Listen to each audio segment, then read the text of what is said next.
conversation that we were trying to have was shut down when I was being asked to respond on behalf of all white people. Yeah, because one of the things that I did mention was it has to be a motivation for whites to go to black clubs or institutions, and the same reason why blacks go to white institutions. And as far as the way I saw it was that with integration, blacks were now allowed to, or felt free to go to places that they were prohibited from before, and so there was a motivation for blacks to go to white institutions. Most of the whites, I felt, had the institutions that they wanted. So there was really no motivation to go to Devonshire Rec. They had their own football clubs. Maybe for blacks, for some activities, we did not have those clubs, organizations, institutions. So we had a motivation to go and become a part of those things. So that's the way I saw. I didn't see it as that. Okay, whites don't come to black clubs. They have no reason. Maybe they just don't have a reason to go, and that's why they don't go. Not necessarily because it's a black club. Maybe other people see it differently. I agree with that. I think a lot of where we are today is the result of culturalization and socialization, just like you're saying, and it comes out of historically. If you go back 50 years ago, you would have had those clubs that were set up, and they would have been white clubs, and they would have been black clubs, and then what happens is that sort of perpetuates itself with each generation. So if you grow up as a young white person or a young black person, you're basically being led by your parents, who were led by the circumstances of the day and segregation and everything else. So if you're suddenly in your 30s and 40s, it doesn't enter your head, oh, I really need to go to a black church because that's my part in society. Well, I've been going to this church for 40 years. So you don't think in those terms. So I think because of socialization, segregation has left such a footprint on society that it's going to take decades of re-socialization to change that, because it's very difficult to just, you can do a lot in terms of awareness, and it's, especially in this type of form, you can do a lot in terms of awareness, but you can't change your religion halfway through your life. You don't generally change your habits and things like that. So I think where we are today, it has a significant connection to the past, and realizing that, I think, is a good first step. I would like to share a thought before I lose it.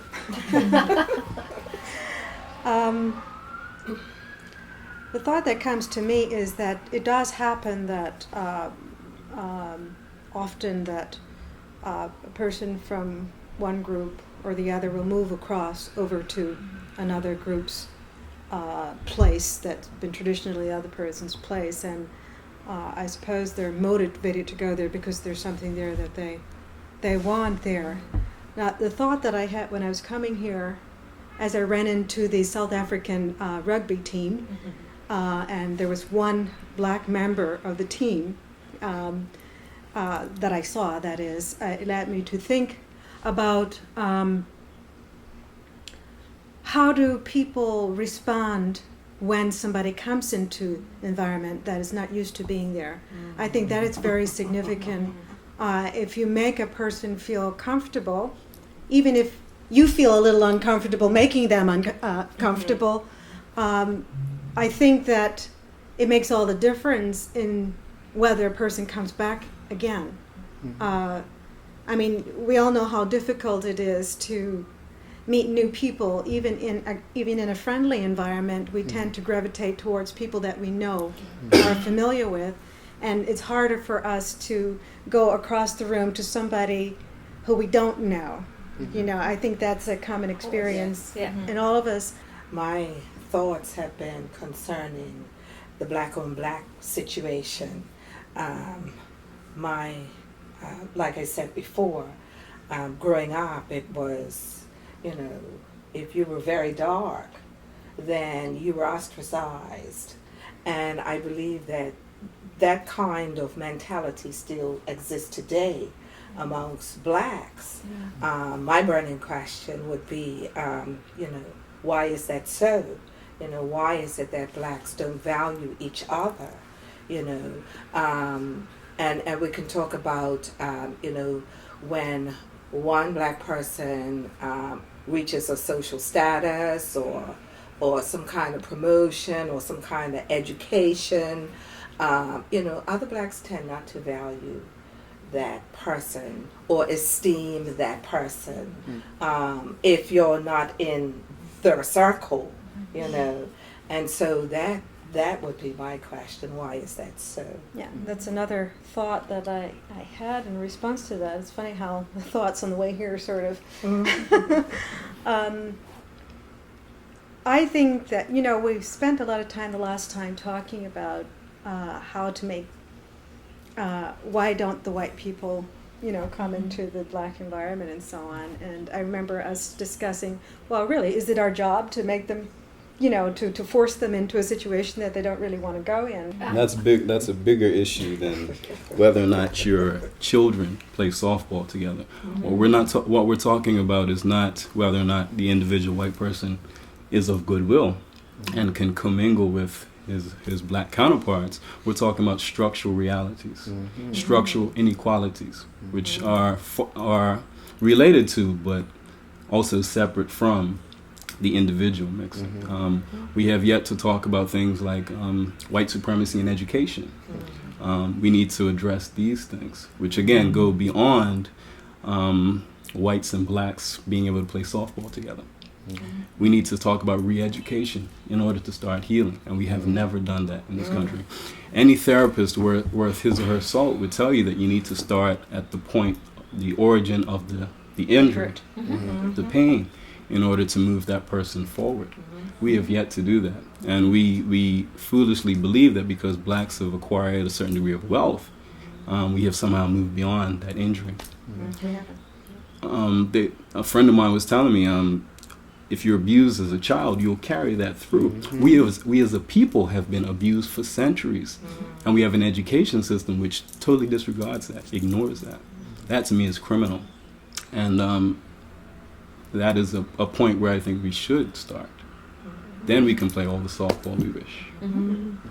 I just came from a trip to Cuba, and one of the things that I like about Cuba, maybe there are a lot of negatives there, but the positive thing that I like about it is the attention and focus that they put on cultural values and their history. Let's not, when we talk about our history to like tourists, we talk about George Summers and people like this, and we don't talk about the history of black people. We don't talk about the history of Portuguese people. I do that. I've been a tour guide, but yet I feel a certain kind of discomfort in my surrounding from fellow Bermudians when I talk about those things. Those are history. Those are real things. I'm not making something up because I have some political agenda or anything. This is part of our history. When we talk about it, when we talk about the architecture of that house out there, who lived there, well, it wasn't just one group of people. There was another group of people that was here. There are several groups of people. So let's include that and be honest. It's just about being honest about what happened, what is real. One thing I just like to say here is history. Right now we've kind of been, well, not all of us, but we've been talking about history in its general context. History also has a political and a social aim. And those who craft history, craft it because it either supports or, somehow builds up either their political or their social agenda. And we have a lot of history that's been crafted in that way. Also, when you get into the accurate recounting of past facts, which is history or events that have occurred, it then gets into, like you said, okay, well, no, if I acknowledge that, black fraternal lodges and fraternal organizations have started something like Cup Match, what does that mean? it then sets up liability, either who's responsible for this. When we talk about slavery, and not just in a long time ago slavery, okay, now everything's great. You know, that's how the Which is how it's textbooks been read. glossed over. That's how the textbooks read. I study history. That's how the textbooks read. Literally like that. One page you're in slavery, the next minute, you know, Sergio and Swan. You know, I'm serious. It's like a half a paragraph on most books. It's not nothing in depth. Then when you get into that, once you start getting into that, you then have to look at, okay, who's responsible for this? It then gets into culpability. And unfortunately, not saying a finger pointing or a blame game, but one thing I can say about the discussion of race in Bermuda in general is oftentimes it might get into the laying of blame. And in my opinion, I don't know, maybe I just need to put this out there.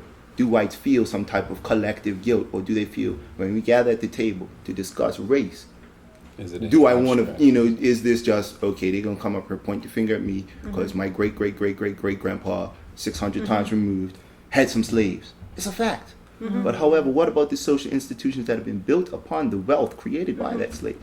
You know, we don't really look at it from these issues, and you've really got to get into the culpability. Now, am I to blame? Therefore, should I not reach out?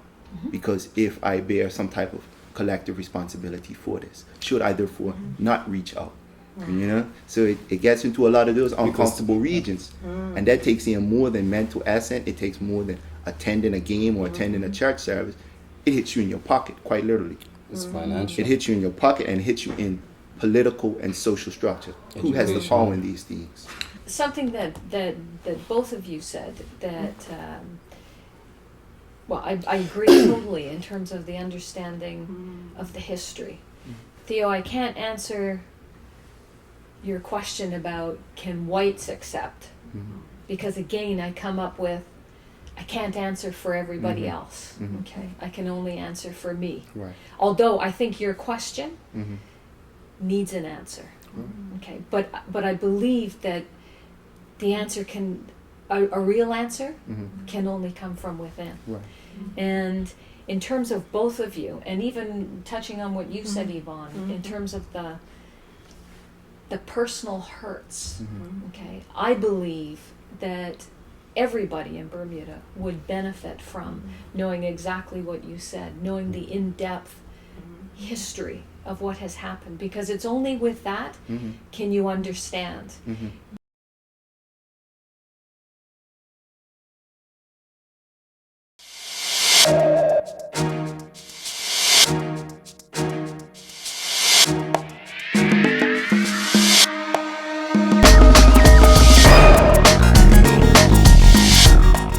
Some people will be surprised about what they can find about other people and feel really bad about what they're doing. I am a part of the cure. Are you?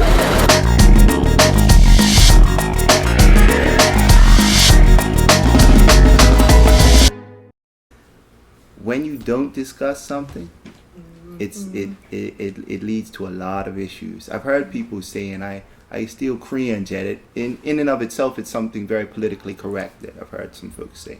I heard a white guy, actually, I was riding with him, and he's like, you know, when I look at people, you know, I don't see color. I don't see black and white, you know. I just see, you know, okay, you know. And it's like, when you do that, what are you going to do? Automatically, you're going to revert back to whatever your programming was, and you're going to treat that person in regards to whatever your programming was. If you ignore their race, if you ignore their ethnicity or their religion or any other one of these important social factors. And again, that's typical of Bermuda. This is not mainstream in Bermuda. This is not mainstream in Bermuda. As far as seriously discussing race, come on. It's not mainstream in Bermuda. That's why it's like you have the youth, they ain't got a clue about it. You know, they're socially disconnected from their black heroes and sheroes.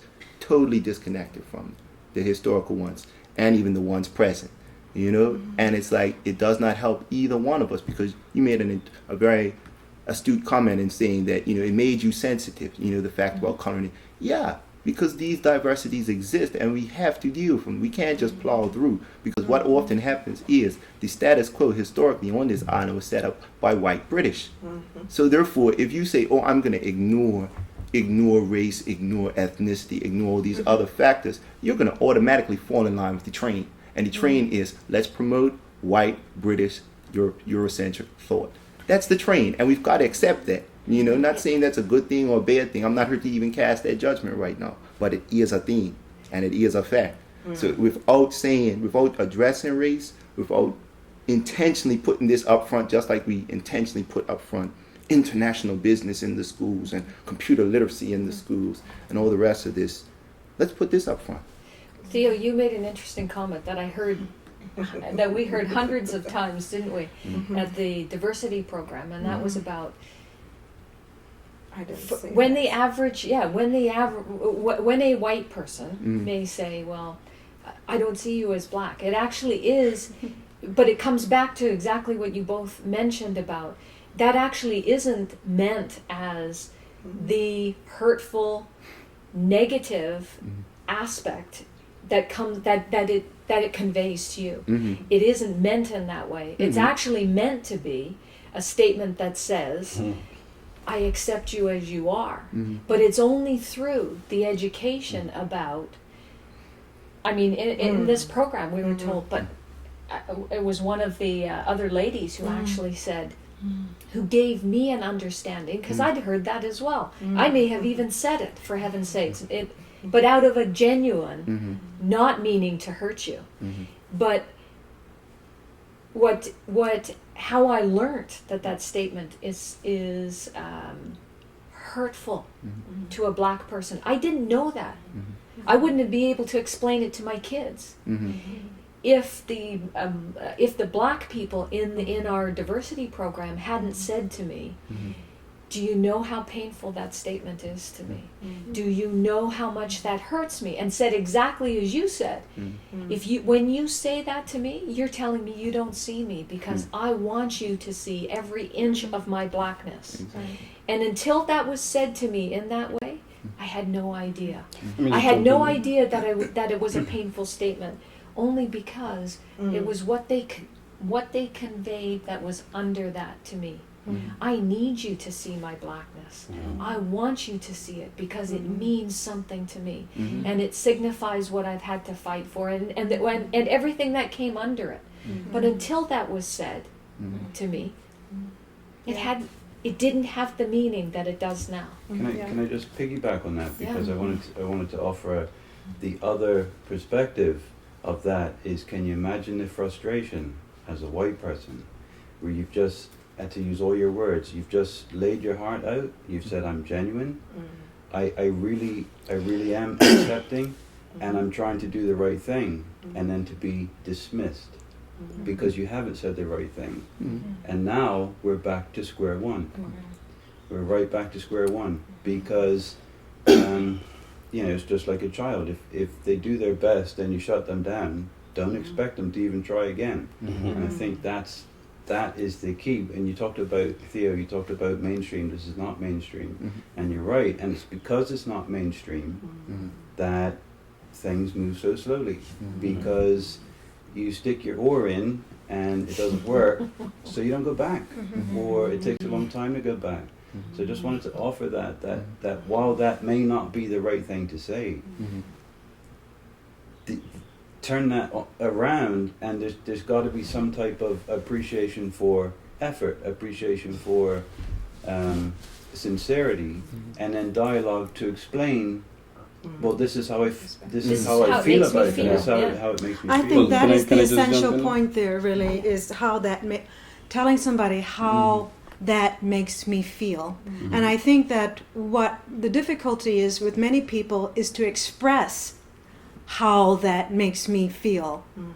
You know, that might take a lot of thought, a lot of words, and maybe I'm not prepared to tell you that, make that pain so evident to you, because it is so painful and so fragile to me that I have difficulty showing that to you. Let me just say this. It is not the obligation of already suffering and oppressed black people to educate white people about what is glaringly obvious if they were just to do a study of history. A cursory glance would be all it took. Now, I understand that white privilege renders many white people blind to the obvious, just as male privilege renders me blind to the fact that these women would have to look behind them just to walk safely at 9 o'clock at night on any street in this island. Okay, I can't fathom that. I could use that excuse, but it's pretty darn obvious that it's dangerous to be a woman, not just in Bermuda, but anywhere in the world. Right. Such is the nature of male supremacy.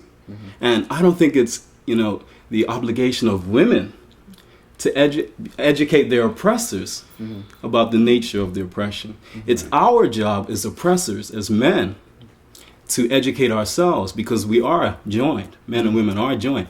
And it would behoove us to make steps to change the way things are for our collective benefit.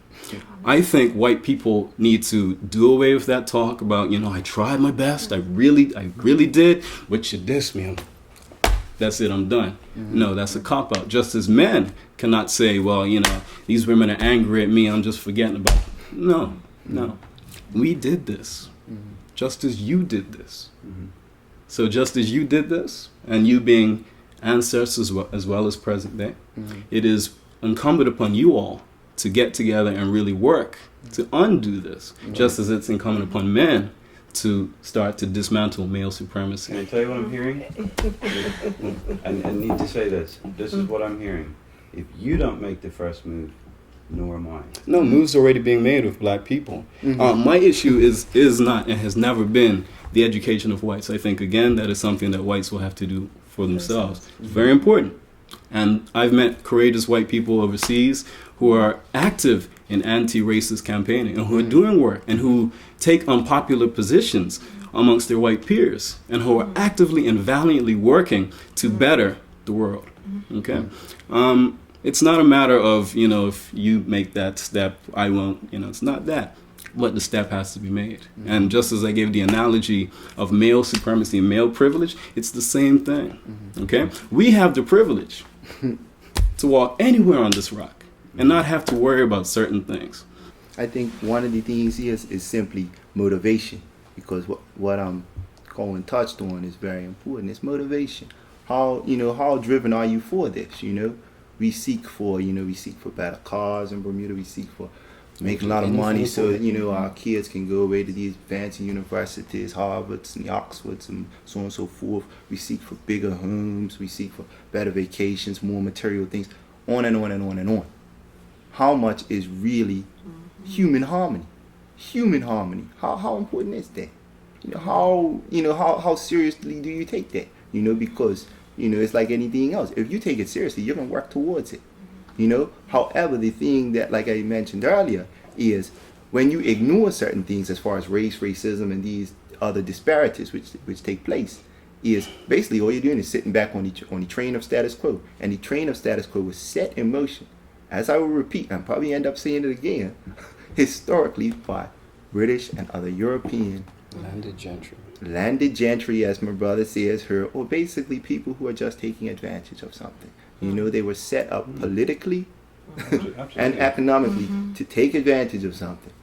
They came over from Europe, the old kingdoms of Europe, to this side of the world, the western side of the world, committed genocide upon the Native American when he couldn't work anymore, and the Carib Indian and the Arawak and the Taino and so forth, when they couldn't work no more. Great, let's get some Africans. And they got some Africans, and slavery was pushed into motion. And these things were set up in a way to benefit a small group of people, because they didn't even benefit all the whites when you look at it historically. All the whites weren't getting over as slaveholders, and I can understand that. So it's not like I point my finger at all. However, the fact of white privilege does still remain. It still remains. I could put on my suit and tie with the glowing resume and walk into any number of establishments downtown and be on par or even better than certain white gentlemen, and a white gentleman walking right behind me. But just because him and the man or the woman sitting behind the table have more of a cultural clique, he'll get the job. And we know that. We know this. We're old enough to know this. The person with the most A's and the most awards on their resume does not always get the job. Come on, let's be for real. Sometimes it's the man who walks in there or the woman who walks in there and get a good click with the man or the woman who's sitting behind her doing the interview, and you're Ian like Flynn. I heard what you said, and I accept to some degree what you said. I can only offer to you that I can read the history books and I know what it said there. But it's just as you explained, both of you said before, the history book says there was slavery, it ended, there was this, it ended, there was...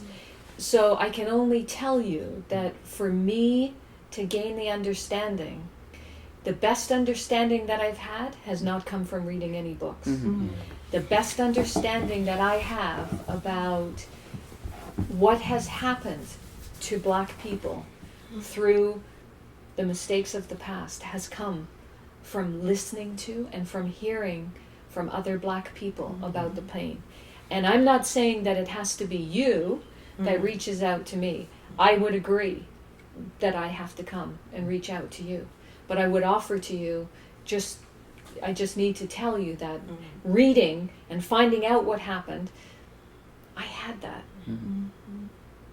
That wasn't the best history for me. The best understanding that I've gained about the pain of the past, about what it means and about what it continues to mean, which I believe that is very easy to lose sight of.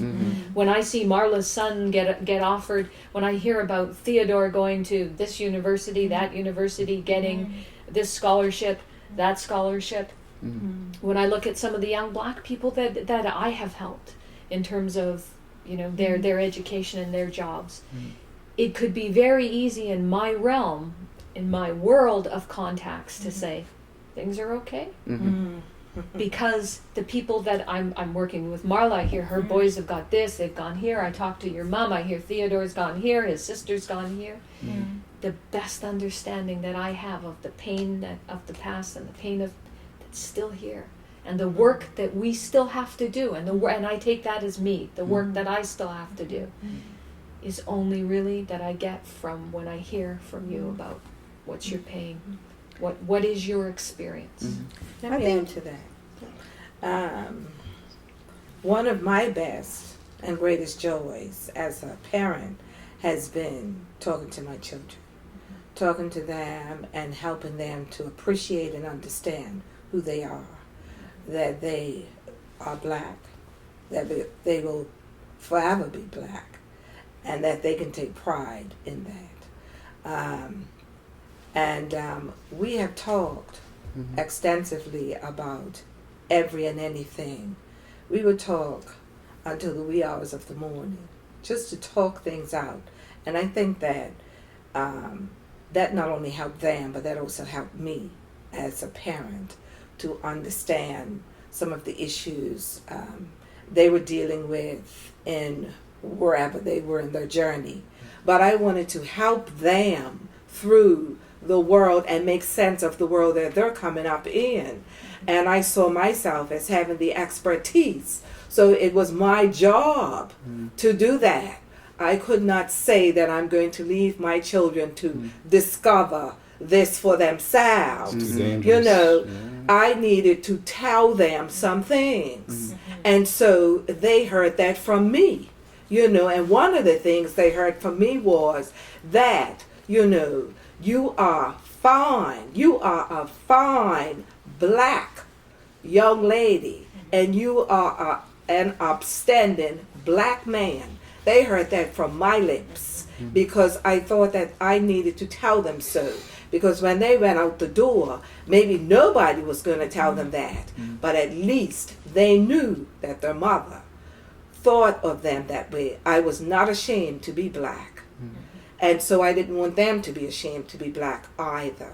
Because there were some things that I knew about being Black that could be harmful and hurtful. But at the same time, they still had to operate within those parameters. And that doesn't mean that they have any less skill, any less brain, any less ability. It did not mean any of those things. What it basically meant is that this is who you are. Accept it and walk accordingly. Because, you know, I'm proud of you. Let the world see who you are. I think I consider myself Black. Well, some people think I'm white brown, but I don't think so. I think I'm Black or whatever. Well, in the inside, I think I'm of any kind. I am a part of the cure. Are you?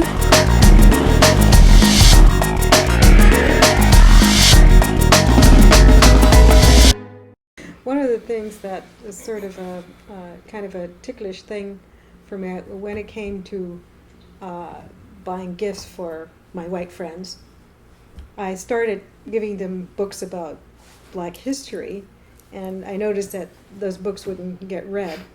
And so I stopped. I said, well, it's really not my job, really. You know, my job is really to educate myself, you know.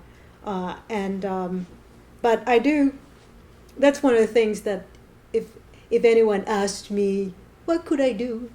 I would say, please read a lot of books. They are on the experience of Black people, not just Black people, but any other group of people. You know, sometimes just by reading about the Indian culture, you can learn a lot about your own culture. You know, sometimes travel, going to another culture, gives you a way of looking at yourself in a different context. So, you know, reading to me is a phenomenal door for, you know, learning just about anything that you are curious about. And it also allows you to imagine a different way of being in the world. That, again, a personal one-on-one interaction might not illustrate very well for you. So there is scholarship out there. I don't think there's any excuse for a person who is at least literate to be able to find this material out if they so desire. But again, privilege allows you, again, as I said before, the choice to be blind. As a Black person, I don't have that choice. I remember running in, when I was in New York some years ago, running into New York's finest because a white woman had said that a friend of mine, we were going into the Marriott Marquis in Times Square, and he was approached by some policemen, you know, on the basis of a statement made by a white woman that said 2 Black men were going into a hotel to rob somebody. You know, so I don't have the privilege of blindness. That's been denied me. You know, so that's my take. The information's out there, and it's nothing but errant nonsense to believe that, you know, y'all can't do it if you so desire. If it's not done, if you still choose to be in ignorance, then I believe that's a conscious choice. Just as I believe that if men choose to act like, well, I just didn't know, we're lying. We're lying. That's interesting that you should say that, Colwyn, because I know I used to tell Theodore 3 things. I said, now, Theodore, you must remember these 3 things in all situations. Coming through the airport, wherever you are, that you are male, Black, and you're young. Those things can get you into any type of trouble. Just the mere fact that you are male, young, and Black. You fit the stereotype that says that you are supposed to be guilty. You have to understand that. That doesn't mean that you have to act guilty, but you have to understand that, because without understanding that, you will find yourself caught up into things, and you'll wonder how you got there. Okay? And just hearing you make that comment about, you know, someone said that two black men, you know, and that's typical, you know, and that may sound like, well, why would you want to tell your son that? But that was important for him to know. You know, he had to travel by himself. He had to travel in all situations and in different cultures, and that is it. If he's going to be pulled aside, he has to understand first that those 3 things, notwithstanding he may have been guilty, but those 3 things would have been the cause for him being pulled aside. I mean, let's be real. This is how the world is. The question that comes to my mind is to ask Theodore, so how did that make you feel? How did you respond to that? Do you remember? Well, in many ways, you know, if you don't know something is a challenge, you're just accepting this as your reality. You know, it's like on the flip side of the coin, if you're raised, you know, wealthy, white in Turkestan, you think the world has to go that way. You don't question your reality. You say, okay, this is how the world runs. You know, I'm white, I'm wealthy. You don't even consider yourself wealthy. That's the funny thing. You ever talk to wealthy people who just hang around other wealthy people? If you've ever had that experience, they don't even consider themselves wealthy. You know, and also another thing which you had mentioned earlier, but it goes part and parcel with being black, is you have to represent the nation. You know, and every black person, if you've ever been in a scenario or a situation where you are the lone black manager or worker in an office, whether you are the lone black student in a classroom, when you speak, you're speaking for the race. You know, and again, I'm not saying I want that responsibility, not saying that I should be somehow bestowed that responsibility, but because of the racism and the segregation that exists in our society, whether it be intentional or de facto, you know, we have to just look at it like that. You know, that was just, you know, it was, I guess, to me, growing up as a black man, that was, or a black boy growing up, that was just as normal as some people's mommies telling them, I love you and have a nice day. You know, that was mental preparation for the reality that I was living. And again, Colwyn mentioned it, is like, you can't send kids out there, even in Bermuda today, 2004, November, there's still racism in Bermuda, you know, and, you know, I have to wise my young boys in my class up about these situations. I had some young boys who got in trouble the other day. I sat them down in my office. Minor trouble, you know, well, they could have got suspended, you know, but the teachers were lenient with them. I sat them all down, and I pulled out a Royal Gazette, and it had a young man in some guys in riot gear, I think it was from the Halloween incident, and they had somebody cuffed up and dragging them into a paddy wagon. And I said, look, school is a microcosm of the real world. There's certain things I got to tell you, kid, because in the real world, you're going to catch this. You know, you can't just walk through blind saying, nothing ain't going to happen to me because I do this or I do that, or I'm this smart, or I'm a talented athlete or whatnot. There's certain realities, and that's the thing. We have to grapple these realities. You know, not all the time you knew how to deal with it, but I was warning them. I said, you know, when you get out in larger society, because you're young, you're male, and you're black, these things are going to come to you. Your words can't be.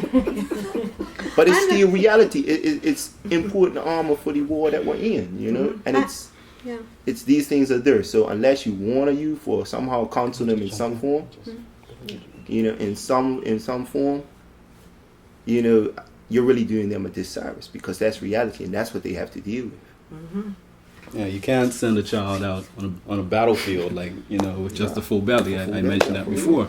And what's happened is that the children we see making our front page are living out the stereotype that reigns supreme in the absence of truth. You know, we haven't told them that this is why things are as they are, and this is what you must do. We've kissed them on the cheek, we've rubbed their belly, made sure that they're fed, and sent them out into a cultural battlefield. And then we are somehow shocked and surprised when they're shot, when they're mowed down. Ridiculous. Absolutely ridiculous. It is really our doing and not theirs. They're lost because we have lost our way. You know, I'm just looking at, you know, two young boys, and, you know, the ones that you described, the child of now these are extremes now. There's a lot in between. We would like to throw away the idea that all white people are privileged, because that's not true. But on the one hand, you have children who are born to privilege. They have this sense of automatic feeling of ownership, right?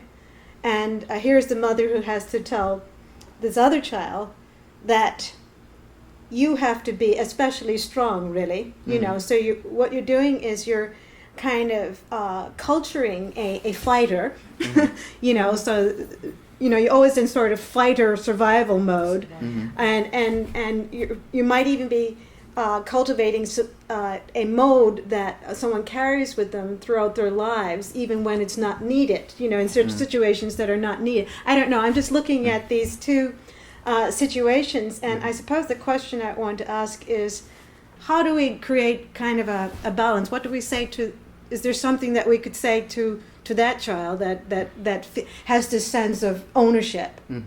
Yeah, well, I would say this, you know, Martin Luther King said, you know, a threat to justice somewhere is a threat to justice, everywhere. I'm paraphrasing. However, it's like oftentimes if you're riding on the back of a wave of possible injustice or oppression and it's carrying you. You can't deny that you have certain factors that are around you that are going to carry you. Whether it be, we know in Bermuda, automatically it's certain names. If I call them out right now, like a Trimmingham or Swans and so on and so forth, and we go down the list, a Cooper, certain names, family names just carry you, open up doors for you before you've done any work. And for a child or a parent of a child who is born into that type of privilege, you need to make them conscious of those things early, and not just play as if, okay, this is how the world's supposed to be.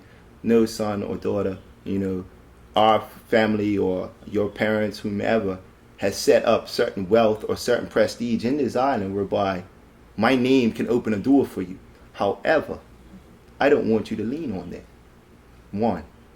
Two, if you see things being swung your way, you need to be man enough or woman enough to stand forth and say, well, look, you're giving me an unfair advantage over X, Y, Z amount of people. I need to wait in line like everyone else. Teach that child to queue up. Hey, it might not, their privilege might carry them through the rest of their life. However, just that perspective is going to make a world of difference. Because oftentimes people go through life without even having to challenge that perspective. And I think of, you have privileged and prestigious whites and privileged and prestigious blacks on this island whose names just open up doors. Point blank. It's certain Tuckers and so on and so forth. Their names open up doors. And, until they're made aware of that, and not just aware of it as a great, I can abuse it, but aware of it to say, do not abuse this. Yes, this exists because it's a larger reality that you're born in. We just can't say, okay, remove all social privilege for the Trimminghams and they've been here 300 odd years. Come on. More than that, really. However, you need to make the youth aware of it and make them say, look, you can't support injustice just because you have all of this societal backing or circumstantial backing. But it's a difficult thing to ask in a society that is predicated upon the unequal distribution of wealth. We follow the ebb and tide of capitalism, which is inherently a very unjust system. Slavery was born because of that.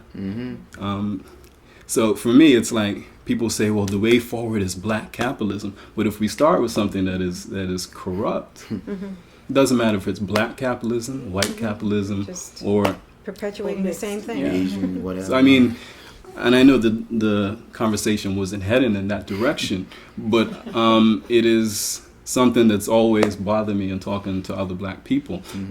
We didn't cross into the promised land the minute E.T. Richards was chosen as premier. We didn't see the face of Jesus the minute that John Swan took his position as the leader of the island. Black capitalism cannot save us. Because if the idea is to acquire wealth, then how can we speak out against drug dealers who have the common sense to go directly from point A to point B? We, on the other hand, have been the fools wasting our time in university for the same thing, to acquire wealth. One is legitimate, and one is deemed illegitimate, but we both worship the same God, and that is the almighty dollar. Now I think that is the underpinning, the seamy underbelly upon which all of our social inequalities currently rest, that nobody really wants to talk about. Because we all have a fundamental coincidence of interest with, we got to get that money, from the music our children listen to conversations that parents will tell, go to school. You go to school to get a good job, which means, a bunch of O's on your bank account. But if it really is just to get paid, then the brother on the corner is doing the right, proper, common sense thing. So, again, it asks a larger question than just, beyond even, how do blacks and whites get through this? But we are standing on ground that is not too solid. So what's the larger question? Well, we're beholden to a system that will ultimately destroy us all. And not just in Bermuda. Not just in Bermuda. The United States is grappling with issues that are driven by the profit motive and the rampant destruction that pursuits of profits has caused the entire globe. You know, so this issue balloons into others. You know, ecosystem destruction and so on. So it's not just race we're talking about. We're talking about larger interconnected inequalities. You know, I think it reminds me of the poem by Maya Angelou, I Know Why the Caged Bird Sings. It's all interlinked. Right. Not just race. Of course it can't be just race. Racism came about because whites saw fit to acquire capital and needed raw material in the form of Africans to do that. When it was no longer economically viable, we had a thing called emancipation.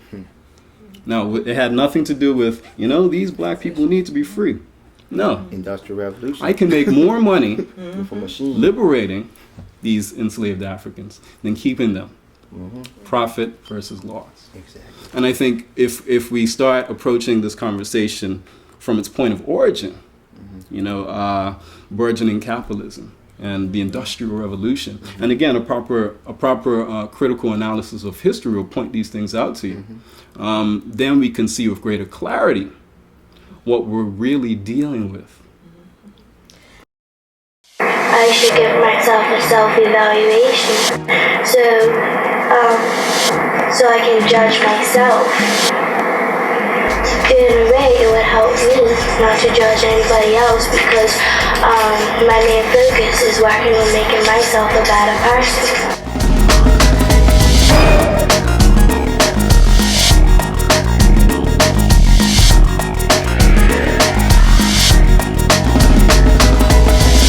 One of the brilliant things that white supremacy has done is created environments where some so-called privileged members of the oppressed community can operate parasitically off the system of oppression. And then you can in turn use them. I'm thinking right now of somebody like Colin Powell or Condoleezza Rice or John Swan, some might argue in Bermuda. You can use them to deflect attention from those who are really controlling the reins of power. Exactly. So we end up arguing amongst ourselves, you know, and it's a beautiful and devilishly ingenious thing to do.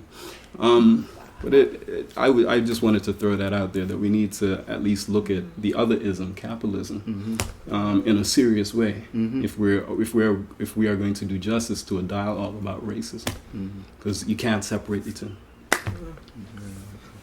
Yeah, it's different too, because when you look at people who go against the grain. See, I think, again, when I sit back and reflect, like I said, I don't know, as whites, you can probably, you know, add perspective and clear me up on this, but he mentioned some people, Che Guevara, Fidel Castro. These people are ostracized by the white establishment. Hated. Hated, ostracized, assassination attempts, the whole line. Why? Because they're going against the status quo, and that's a global status quo, you know. And that's one thing that I don't know. Maybe when I sit back and I reflect and I go, well, if the shoe was on the other foot, if I was in the place of the oppressor, quote unquote, you know, if I was in the place of someone who was born to privilege, white, male, you know, on top of the world, so to speak, would I even really want to address this here? Because doesn't this pull out the very carpet that I'm standing on? You know, I really think about it. I really think about that consciously. However, you know, speaking more so on a spiritual and a holistic point of view, we know that, you know, for me to dehumanize someone else, I must first dehumanize a part of me. You know, so are we seeking the material? Are we seeking the spiritual? Because it's like these things, when you address racism, when you address class issues and gender issues and all the rest of these things, they're not always, you know, let's say if we was all harmonious for one moment, brief moment, if whites, blacks, Asians, other racial groups and ethnic groups were all harmonious for a moment, would it suddenly create some upsurge in wealth? Yeah, you can argue yes, and you can argue no, but on the immediate, let's say if we all left here friends and understanding each other on one accord as far as race was concerned, would we suddenly find $1 million in our bank account? No. We've got to be for real about that. So to look at things in that direct profit motive, you know, is really not going to benefit, you know, this discussion. And again, we always have to touch on those higher concepts. How much are we really seeking after justice, or do we just have justice up on the court walls? Because that's what you do. You put justice on the court walls. You know, are we really looking for equality, or do we just say it in a social agenda speech because, oh, that's what you do, you know, because that's politically correct, is to say justice and to say these things. However, to look at Bermuda is a very small pie. However, everyone, all these different groups have got to get some type of piece of it in the system that we now remain in. And as he mentioned, capitalism is built on, you've got to have a poor class in order to support the wealth. It's a hierarchy. You know?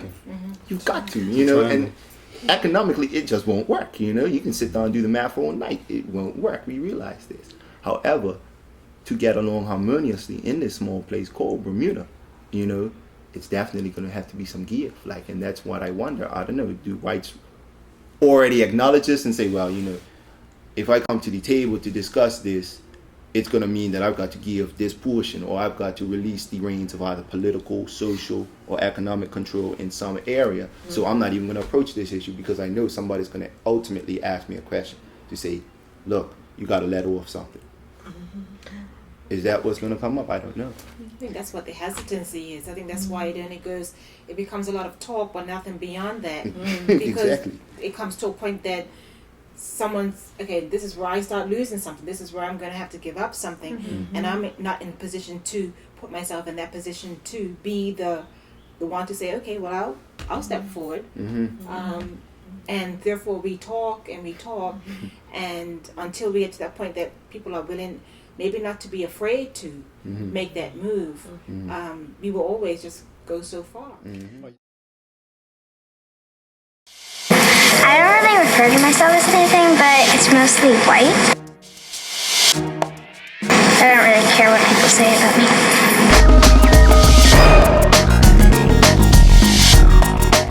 Let me decide what I am.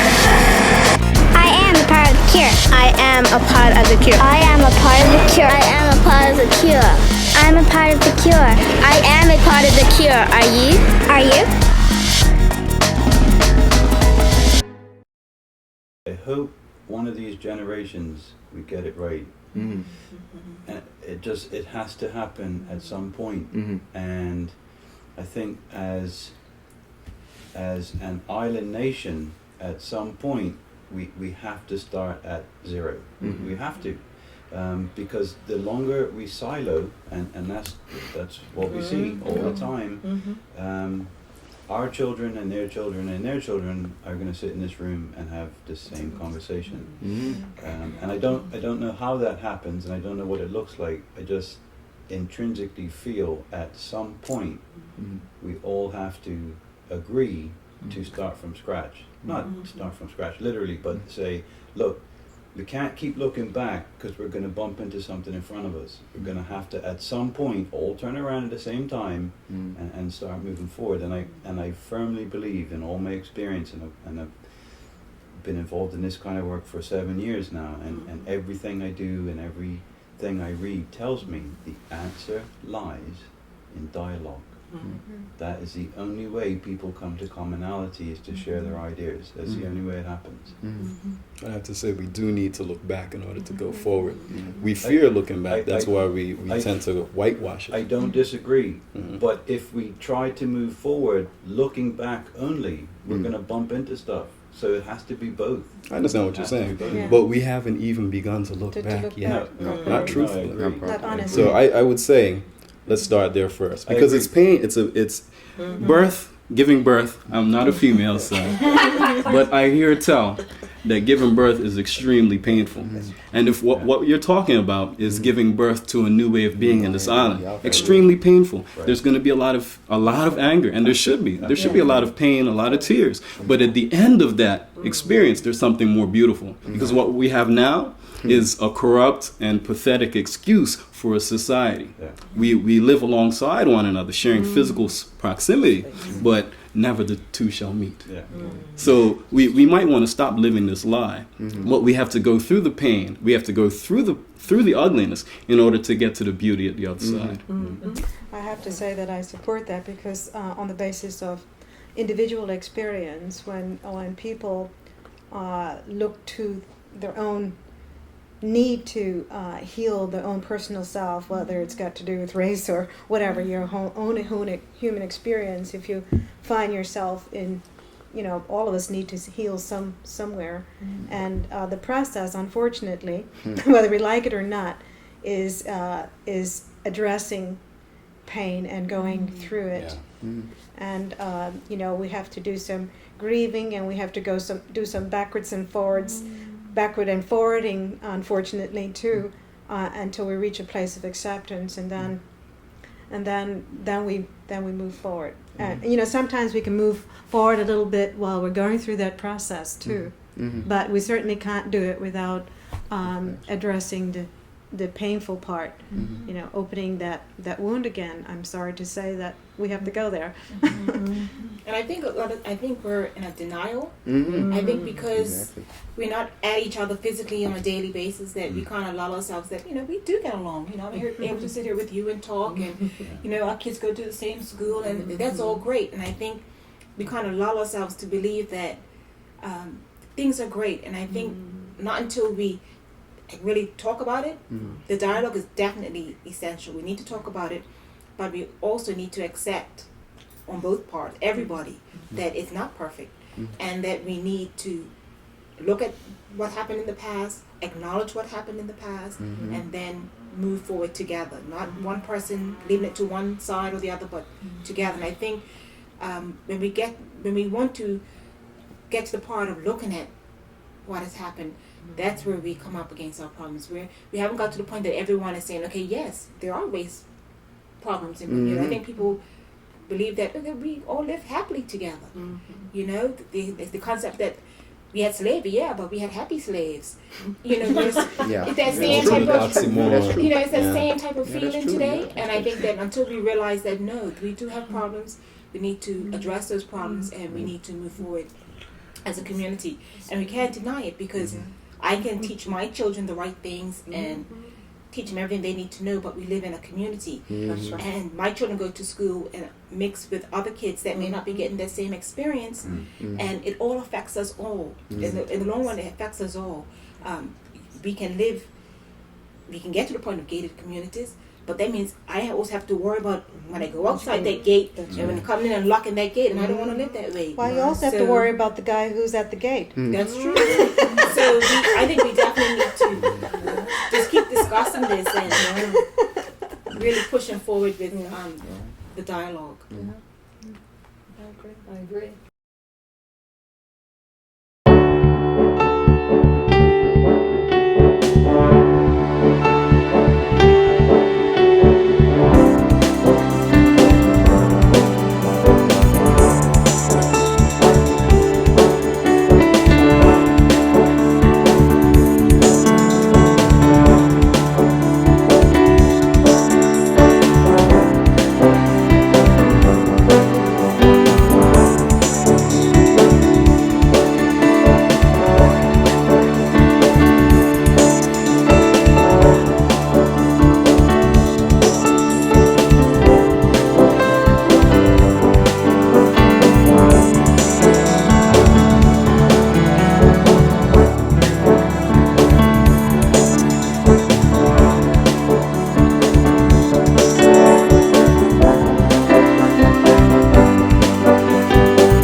I think I consider myself black. Well, some people think I'm white brown, but I don't think so. I think I'm black woman. Well, in the inside, I think I'm any kind. I am a part of the cure. Are you?